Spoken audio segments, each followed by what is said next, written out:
Okay, so you can land them. Can you keep them? And can you expand them? Right? So can you cross-sell and upsell? Do you know your average deal sizes? Do you know what segment of your customers stay longer? Do you know where the hidden problems are? We really want to start getting into customer analysis and sophisticate your quarterly and your annual strategic planning so that you can watch health benchmarks and then even better, benchmark excellence against competitors or against yourself to truly be the best.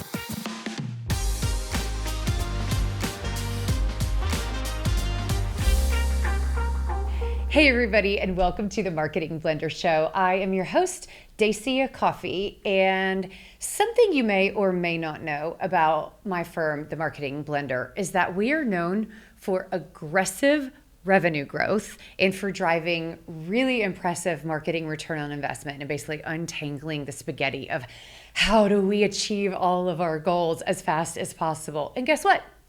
I am going to tell you why we're actually really good at this. And I'm not going to tell you about us.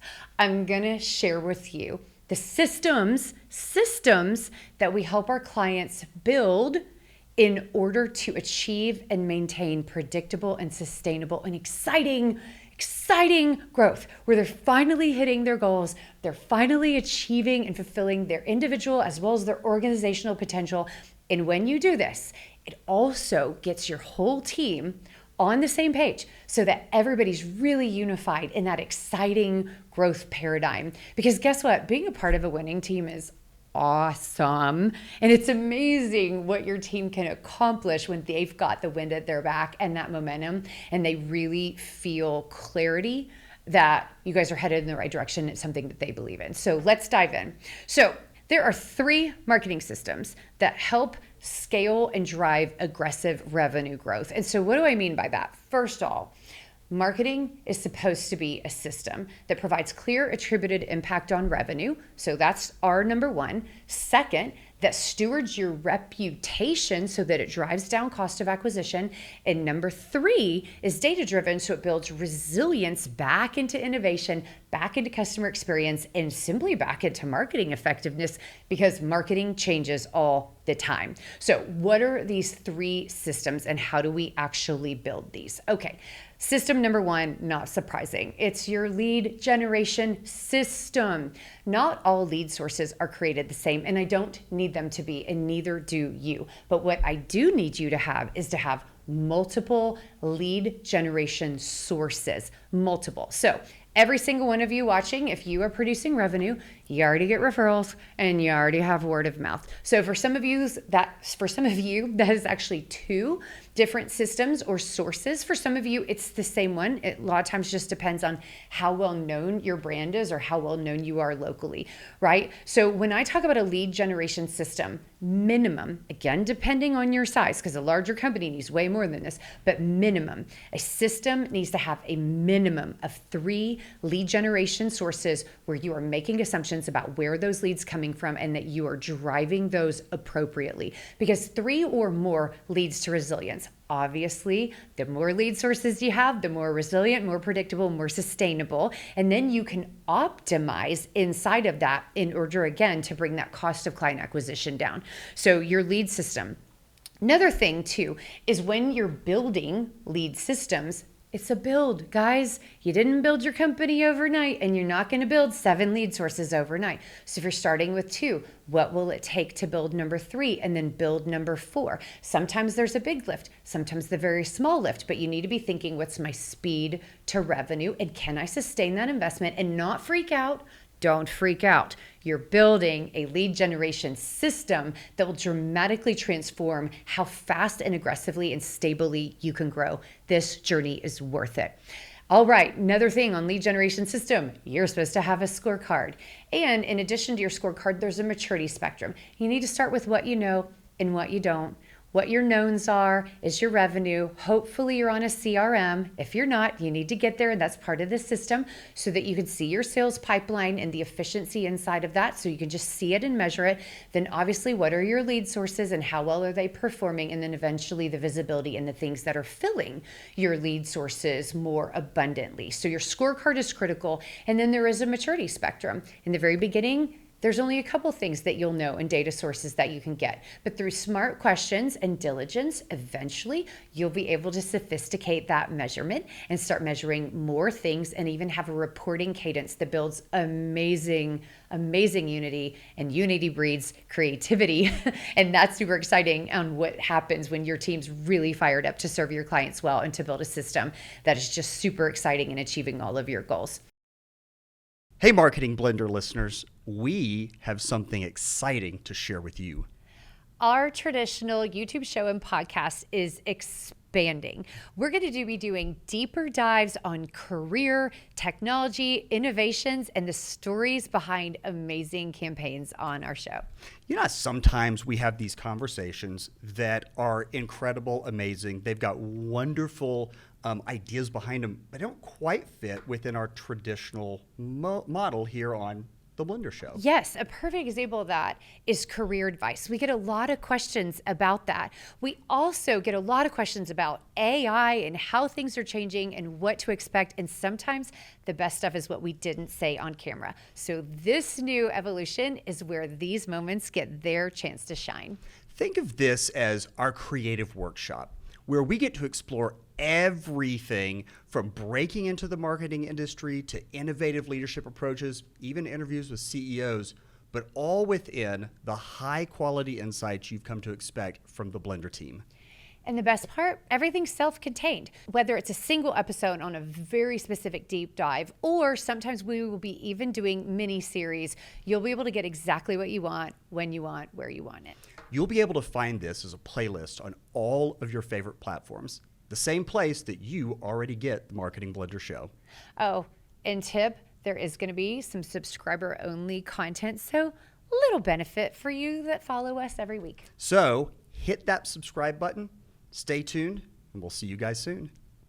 All right, inside of the lead generation system, there is also an optimization system. So again, optimizing is not that every single lead source produces at the same cost and the same volume. Some lead sources might have higher quality, but less leads. Some might have higher volume, but lower average deal sizes.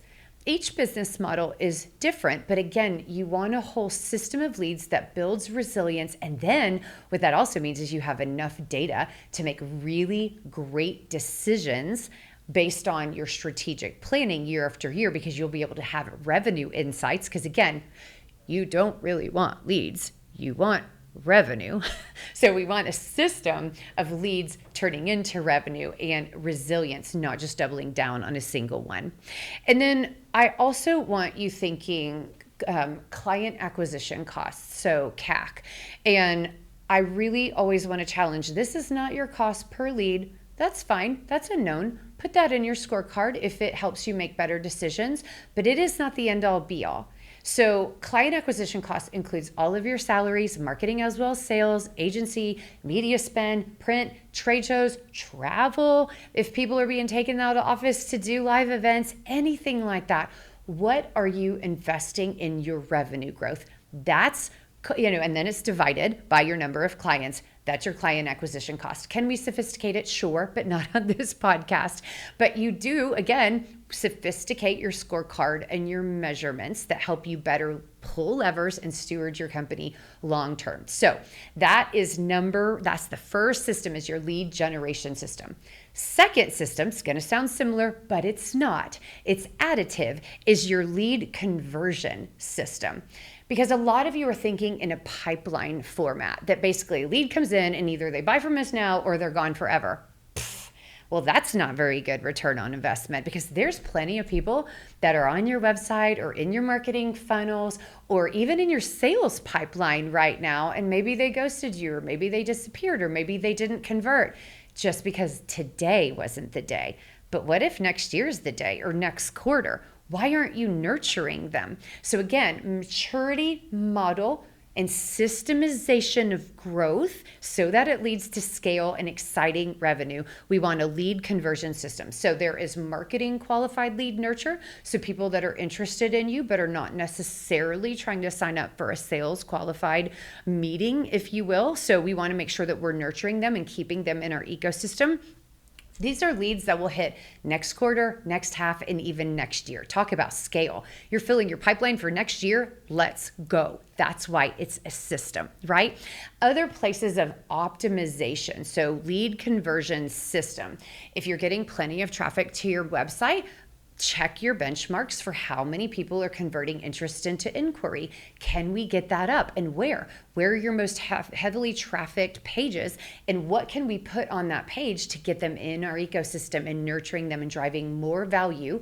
And value is progress for a prospect, guys. It's not that they are progressing towards a deal, it's that they're progressing towards solving their problem. So are you tracking the progress in the buyer's journey, not just in your sales cycle? Because that oftentimes, if your CRM is not healthily managed, a lot of times that's where really great leads go to die. We don't want that. We don't want that for them, and we don't want them for you. So we want to be watching the data on where are people coming for the traffic, and can we convert interest into inquiry. Also, there's pipeline efficiency. You can speed up your sales cycle. We do it all the time for clients. However, we need your sales team and your sales leader on the same page. We need them using CRM, and we need a customer journey point of view to think about how do we know the customer or the prospective client is progressing versus just did they move through and check the boxes in our CRM. So pipeline efficiency, I could go on and on and on about the million ways that tomorrow you can start shortening your sales cycles, but it's possible, and it has to do with a paradigm shift, amazing messaging, and driving more value that you already create. You've just got to get out of your own way. That can be systematized, and then guess what? When it's systematized, you can train future salespeople to be high performers faster, right? So lots of us have issues with our sales teams and who's the performers and how fast do we get somebody up to speed. This is where we build a system to solve that problem, not just for now, but for forever. There's another term, and this is not actually marketing jargon, it's just a term I like to think in, and it's about ecosystem amplification. So just like in your lead generation system, I want you to build multiple lead sources, start minimum 3, and get as many as you possibly can. That's still bringing quality revenue. Similar here, that there are times when you will start to deploy branding campaigns and more visibility type of campaigns, and even lower producing lead sources. Gasp. But you know why? Because there's an amplification effect that then makes all of your lead sources bigger. So even though you might be deploying something that doesn't have a one-to-one tracking in your scorecard, we see direct traffic go up, word of mouth, referrals. We even see your paid lead sources get more effective because your reputation is now preceding you, and you are building trust even with strangers, even before they're in your sales pipeline. And man, it is very exciting to have this ecosystem amplification effect happening. And so that's part of your lead conversion system, is how to get more squeeze out of the lemon, right? And then of course, I would be remiss, we've got to work on your win-loss ratios in addition to your pipeline efficiency. Those people have a problem. They want you to solve it, and they ghosted you. That's a problem for them, not just for you. And so that is part of that conversion system that we want to build in, that we want everybody to be open to. And then a hidden problem that oftentimes needs to be solved inside of this lead conversion system is pricing strategy issues or product value and product innovation issues. It's also going to be messaging scenario as well, but typically messaging is being laid over all of this. And so there are some little landmines, if you will, that could be really hindering your ability to scale revenue because there's hidden fear or hidden problems in there and you're too close to see. So typically that's some validation or some improvement and optimization that we're working on in the lead conversion system. And then third system to drive aggressive, exciting business-to-business revenue growth is your lifetime customer value system. Okay, so you can land them. Can you keep them? And can you expand them, right? So can you cross-sell and upsell? Do you know your average deal sizes? Do you know what segment of your customers stay longer? Do you know where the hidden problems are? We really want to start getting into customer analysis and sophisticate your quarterly and your annual strategic planning so that you can watch health benchmarks, and then even better, benchmark excellence against competitors or against yourself to truly be the best. So many of you are saying to me, Dacia, we want to be best in class. All right, to find that, I have yet to talk to someone that has a quantified way to do that, but your CMO can help you do that, and they should be helping you do that, right? And that's a different metric and different reporting cadence, and it is, again, it's a system because we have to build into that. Many of you won't have the data where you can do that day one, but you might by the end of year one. You definitely will by the end of year 2 and 3 because you're collecting data, but you have to know what to do with it on the front end. So extending that lifetime customer value. A few other ones that fall into this. How do we maximize referrals? You can. You shouldn't just hope for them and pray for them. Like, I love to pray. However, I do not believe in prayer only as a healthy lead generation or referral generation system. I think we need to give God and our team members and our customers and the people that love us a lot more to work with than just crossing our fingers and hoping, right? So I want to make sure that you have a referral system. I want to make sure you have a delight system. Marketing can and should help operations, customer service, and customer experience teams improve the communication because after all, marketers are communication specialists. Imagine that. So what are the ways, the clever ways that you can amplify value and really, really get a super engaged customer base? And then I want you to have a feedback loop. This again is a system, right? So whether it's a net promoter score, which works for some companies and doesn't, whether we're using data analysis to look at customer and client engagement or customer and client trends, there are always places that we can get feedback. And sometimes it's as simple as systematizing customer interviews and just making sure that you're getting voice of the customer, which then provides this amazing virtuous loop so that you can continue to improve your value, your innovation, your team, your insights, and your revenue. So those are the 3 systems that will help you drive aggressive revenue. We got loads of deep dives on these. I know all of you guys always want, what's a lead generation checklist? We just did an episode on that. So make sure that you click on that episode if you're wanting to dive into there, because it typically is the system that we start with first, because most clients don't have really healthy lead generation systems, but we don't stop there, you guys. So I hope you enjoyed that, and thanks for letting me to just helping you to untangle a little bit of that spaghetti of marketing return on investment. And hit subscribe, doggone it. Like, I'm out here trying to serve you and help you accomplish your dreams, and that's my dream, because prosperity for all, especially if you are a good human being doing good business with good people, the world needs you to be more successful. So thank you for what you do. Thank you for the value that you create. And thank you for your comments and your questions so that I can keep bringing insights to you. So hit the subscribe button, hit that like button, comment, hit me up in my DMs, and I'll see you next week. Onward and upward.